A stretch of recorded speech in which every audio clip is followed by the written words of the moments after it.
Bonjour chers Odouers, nous sommes en plein centre de Bruxelles, à Amnesty International Belgique. Un petit café et on va rejoindre Clarence Jameson qui nous attend.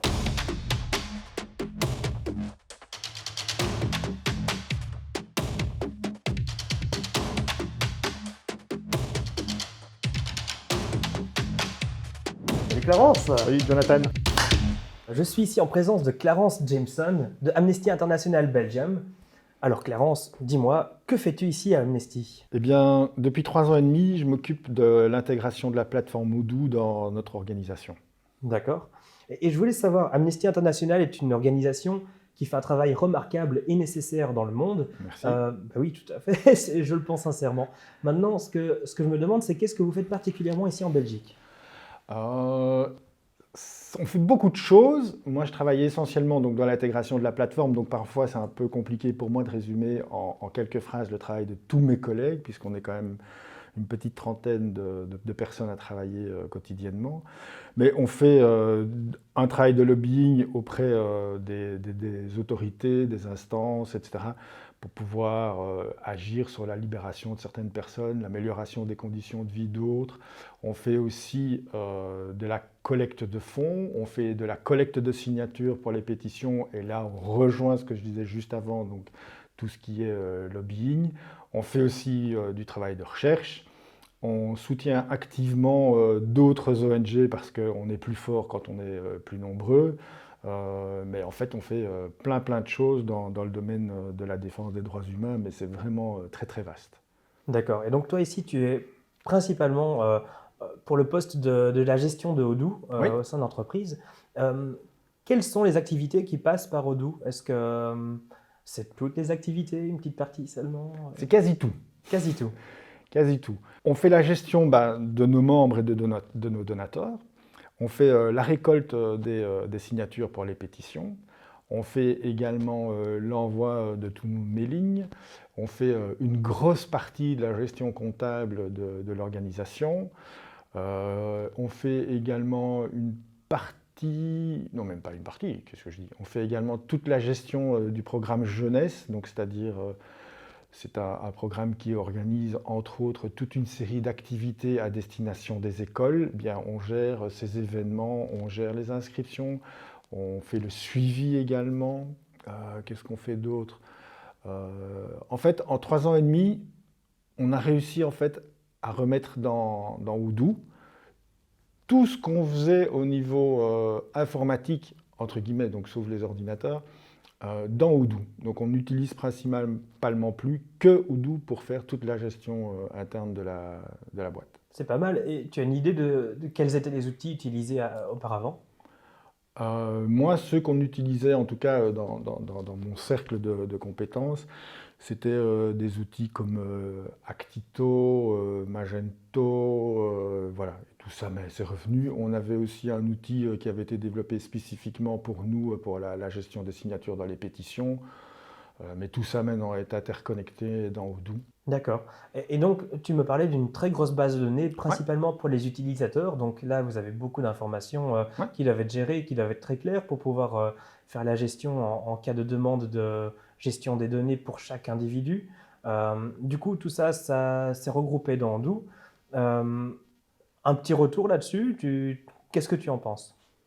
On est très content de la gestion de nos contacts, puisqu'on gère, ça va paraître énorme, mais on gère 250 000 contacts actifs Ah oui, quand même. et on a 400 000, plus de 400 000 profils enregistrés dans notre base de données. Alors pourquoi est-ce qu'on a un si grand gap entre les deux? Ben, premièrement, parce qu'il y a des personnes qui malheureusement décèdent, mais on doit conserver une trace de ces personnes. Donc pour nous, c'est ce qu'on appelle des personnes qui sont archivées. On a également des personnes qui, dans le cadre de la législation GDPR, ne veulent plus faire partie de notre base de données.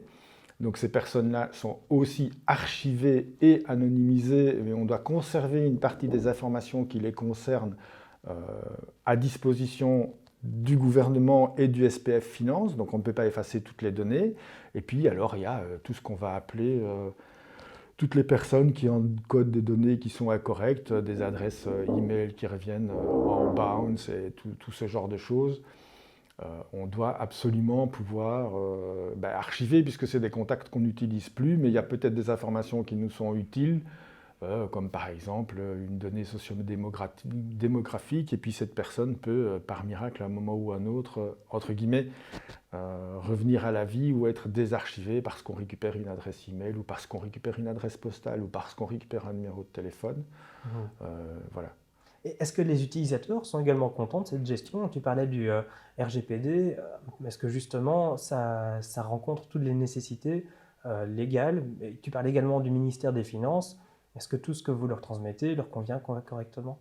Donc, quand toi tu parles d'utilisateur, on parle à ce moment-là, nous, de membres ou de donateurs. On Voilà, est c'est d'accord, ça, parce membre que ou donateur, oui. pour nous, les utilisateurs en interne, c'est plutôt les personnes qui accèdent à D'accord. la plateforme Odoo, où on est là à un peu moins de 50. D'accord, oui, Alors, non, je parlais en effet des membres. membres donateurs, jusqu'à preuve du contraire, on n'a pas de plainte. C'est plutôt une bonne nouvelle alors. Mais comme tous les logiciels, il y a des choses qui sont perfectibles, mais qui sont parfois plus dépendantes, par exemple, de la législation, de ce que l'on peut ou pas faire pour adresser une attestation fiscale. Mais ici, on a délivré cette année un peu plus de 28 000 attestations fiscales. Elles ont été générées de manière tout à fait correcte. Le SPF Finance était vraiment ravi. Et nous, cerise sur le gâteau cette année, on a pu adresser 16 000 attestations par email, donc directement, donc via un code sécurisé. Donc pour ceux qui s'y connaissent, et je pense que les gens qui vont regarder cette vidéo s'y connaissent un tout petit peu, donc on a généré un token qui permettait en fait aux personnes d'utiliser ce token et de créer leur attestation fiscale à la demande et de pouvoir la télécharger et de la conserver chez eux. D'accord, c'est pas mal. Et donc au niveau de la gestion de la cotisation des membres, c'est ça? Donc tout est géré via Odoo. Ouais. D'accord. Et comment ça se passe concrètement en fait? Alors, Je suis un membre et maintenant j'aimerais cotiser davantage à Amnesty. Je fais comment? Alors, la première fois que tu cotises, je ne sais malheureusement pas qui tu es, donc je sais pas, je peux pas, dans un premier temps, t'envoyer un message pour devenir membre. Donc ça, la première opération, elle est proactive. Donc tu rentres sur le site d'Amnesty International et via un de nos partenaires, effectuer donc un premier versement.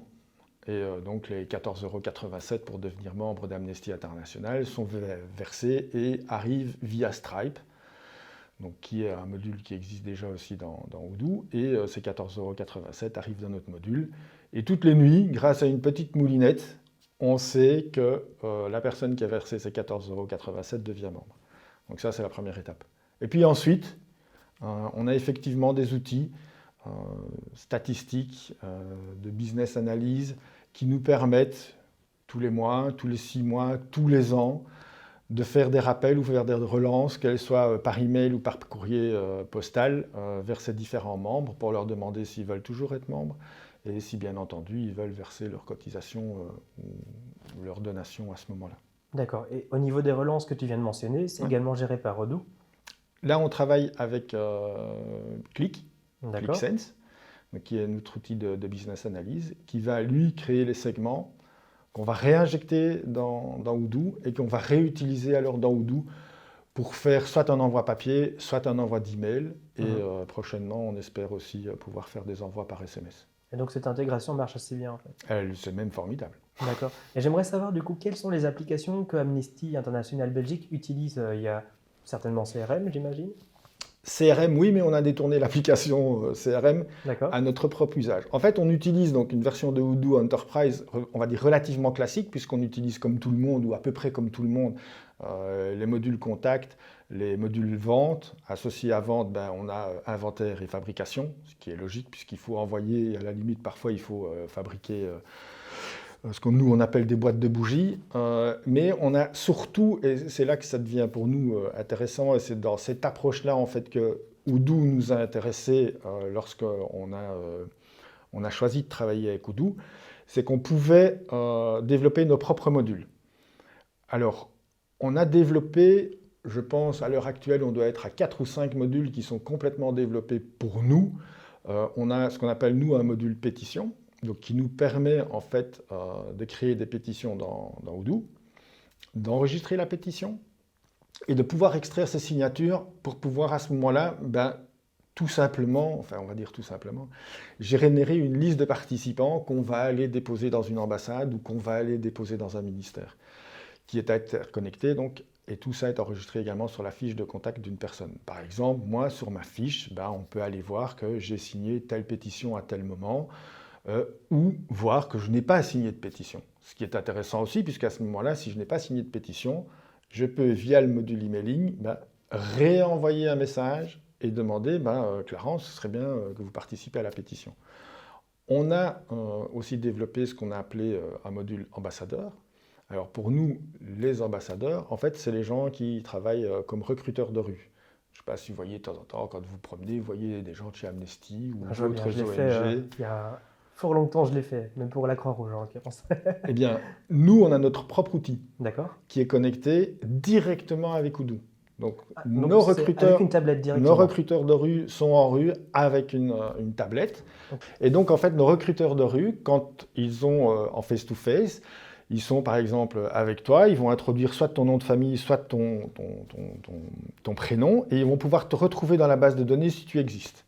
Ce qui nous permet d'éviter de créer une nouvelle fiche, donc un nouveau doublon, et perdre éventuellement un historique sur ta vie de donateur chez Amnesty International. Et on peut à ce moment-là modifier les données, voir que tu as déménagé, ajouter ta date de naissance, un nouveau numéro de téléphone, etc. Et donc de nouveau, ça c'est interconnecté avec la fiche contact, qui est en fait notre module principal. Il est assez complet. On a développé aussi, et là c'est intéressant pour notre propre vie à nous d'association, on a développé notre module call center. Donc, notre module call center, il est très simple. Il fonctionne en interaction complète avec Click, où on va générer des segments et notre call center, lui, va appeler ces gens et enregistrer des résultats d'appel. Alors, pourquoi est-ce que c'est intéressant dans notre vie d'assos, ce module call center? Eh bien, on l'a mis en ligne le 1er mars 2020. Je ne sais pas si cette date est importante ou rappelle certaines choses aux personnes, mais le 1er mars 2020, 3 ou 4 semaines plus tard, la Belgique s'est retrouvée confinée, voire la moitié de l'Europe, voire peut-être la moitié du monde. Et donc pour nous, ça a été super important par rapport à ce que je disais juste avant avec nos ambassadeurs. Pourquoi? Parce que nos ambassadeurs, à ce moment-là, n'ont plus pu travailler. Ou du moins, auraient pu devoir arrêter de travailler. Sauf qu'avec ce module call center qui était hosté en interne, puisqu'on n'a pas fait appel, on n'a jamais fait appel à des call centers externes, contrairement à d'autres ONG et d'autres associations, on a pu continuer à travailler. Et comme ce n'étaient nos propres outils, qu'eux, ils avaient aussi l'habitude déjà de travailler avec Odoo via leur module ambassadeur, on a pu les migrer très facilement sur cette plateforme et pouvoir continuer à gérer la relation avec nos donateurs et ou nos futurs membres. Alors, qu'est-ce qu'on a encore comme autre module? Alors après, il y a plein de modules qu'on a customisés. Pour revenir au module CRM, on l'utilise en fait pour gérer ce qu'on va appeler notre programme LEG. Donc, il faut savoir que en Belgique, on peut décider de donner une partie ou toute partie de son héritage à une ONG. Et donc, on a repris toutes les fonctionnalités du module CRM, qui sont le suivi, qui sont les données comptables, les chiffres financiers, etc. Tout ça est géré là-dedans. Ça fonctionne parfaitement. Et cette partie-là, en fait, on a pu la customiser nous-mêmes en interne grâce au studio. Donc on n'est pas passé par une boîte externe, on a vraiment géré ça nous-mêmes. Et donc c'est une des raisons aussi pour laquelle on avait choisi Odoo à l'époque. Donc c'est non seulement pouvoir faire ces modules par une agence compétente, mais de pouvoir peut-être aussi nous-mêmes, de temps en temps, pouvoir, non pas chipoter dans le code, on ne va pas commencer à aller gratter et développer nous-mêmes en Python des modules, mais pouvoir adapter des fiches et pouvoir y mettre des informations que nous, il nous semble important de pouvoir afficher et de pouvoir utiliser par après. Et tout ça, bien entendu, se fait en collaboration avec Niboo, puisqu'on leur signale qu'on a ajouté telle ou information, modifié telle information, et donc eux peuvent pouvoir récupérer cette information et faire une nouvelle version de leur propre version à eux. Mais bon, voilà, ça paraît compliqué comme ça, mais en fait, c'est très très simple et la collaboration avec Nibou est, on va dire, parfaite. Bah écoute, c'est une très bonne nouvelle, alors tant mieux. Je voulais également te demander maintenant, donc par rapport à toutes ces apps que vous utilisez, les modules développés, est-ce que il y a toujours des projets pour étendre davantage, inclure davantage d'activités sur Odoo? Oui, oui, malheureusement. Enfin, malheureusement, pas dans le mauvais sens, pas malheureusement, oh là là, il y a encore. Non, c'est malheureusement oui, dans le sens où, euh, en fait, on n'a pas assez de temps Ouais, pour faire tout ce qu'on veut. C'est ça le problème, en fait. C'est qu'il n'y a que 365 jours dans une année. C'est ça qui nous manque, en fait. C'est juste le temps de pouvoir développer des choses pour pouvoir continuer à avancer. Mais on a un cahier de doléances qui viennent de tout le monde dans l'association, avec des demandes qui sont mais variées, diverses, pour pouvoir non seulement, eux, améliorer leur confort de travail, et c'est des choses très simples.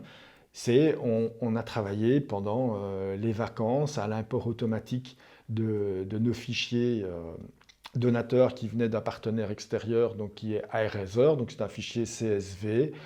Eh bien, jusqu'à il y a encore peu de temps, j'ai une collègue qui passait un jour ou deux par mois à encoder ses dons. Mais ce qui était parfois un petit peu embêtant pour l'analyse des résultats, quand on lançait une action, on avait un retard de un mois et demi entre le moment où l'action se terminait et le moment où on avait les résultats finaux. Maintenant, ici, on est quasi dans l'instantané. On est également, pour ceux qui connaissent l'intégration des fichiers CODA, en fait, on passait par Isabelle, puis on passait par Dropbox. De Dropbox, une collègue allait chercher le fichier, l'introduisait dans Odoo, devait faire tourner une moulinette pour pouvoir faire gérer le fichier, et puis seulement à ce moment-là, elle pouvait lettrer. Eh bien, maintenant, en fait, grâce à MyPunto et l'intégration dans Odoo, elle n'a plus qu'une chose à faire, c'est appuyer sur le bouton lettrer. Voilà. Mais donc, moi, on est vraiment là-dedans, et donc c'est dans toutes ces demandes qui arrivent de plus en plus, puisqu'on a de plus en plus de personnes. Je te l'ai dit tout à l'heure, on est à presque 50 utilisateurs, alors que quand on a lancé la plateforme, je pense qu'on était 4 ou 5, quoi. ok, c'est très différent, quoi. Oui, donc j'ai aussi une grosse fonction de support, vraiment. Mais c'est super gai, parce que c'est un outil qui évolue, et c'est même un outil qui te permet, toi, et c'est surtout ça qui était intéressant aussi, de revoir ta façon de faire ou ta façon de travailler. On a changé beaucoup de process, surtout entre le moment où on était donc sur un outil qui s'appelait Espadon, où on a migré vers Odoo. On a modifié quelques façons de travailler, mais très peu. Pourquoi? Parce qu'on voulait absolument rester dans l'univers, dans le confort dans lequel on était. C'est plus que l'habitude, c'est dans le confort dans lequel on était. D'accord. Et donc, là, on était passé en V11. Et puis ici, l'année dernière, plus ou moins au mois d'août, je pense, on est passé en V13. Et en passant en V13, on a une réflexion qui était différente. C'est qu'est-ce qu'on peut faire pour améliorer notre travail en V13, en sachant qu'on veut rentrer dans un standard Odoo. Donc, c'est-à-dire qu'on veut éviter, tant que faire se peut, de tout customiser. Il y a des modules pour lesquels on ne pourra pas faire autrement, parce que ça doit être adapté à notre travail, surtout les modules qu'on a fait spécifiquement pour nous, mais tout le reste rentrons dans le standard Odoo. Parce qu'ils ont une expertise, ils ont installé cette solution dans plusieurs boîtes. Maintenant, je ne sais pas combien, mais je sais que c'est des milliers. Et donc, il y a effectivement un know-how qui est là, une expertise, donc utilisons-la et essayons de nous adapter. Alors, si on l'avait fait au début en V11, on aurait connu, à mon avis, une petite révolution. J'aurais eu beaucoup de collègues qui seraient venus me trouver et qui m'auraient dit « Non, c'est pas possible, tu peux pas faire ça, on peut pas changer à ce point-là. » Non. Tandis que là, on a pris confiance dans l'outil. Et en prenant confiance dans l'outil, on a pu, sur la V13, commencer à modifier nos façons de faire. Raison pour laquelle aussi on a mis, désolé, mais un peu de temps à intégrer l'ingestion des quotas, l'ingestion des dons, etc., etc. Parce que si on l'avait fait comme ça en première migration, bah, ça peut-être passé plus difficilement en fait. Que ici, on avait confiance dans l'outil, on sait que ça allait fonctionner et effectivement, ça fonctionne bien. Moi, je trouve ça très intéressant. En effet, c'est normal de prendre un peu le temps pour s'adapter. En tout cas, un tout grand merci pour cette discussion qu'on a eue. Puis surtout, bonne chance pour la suite avec Amnesty. Merci.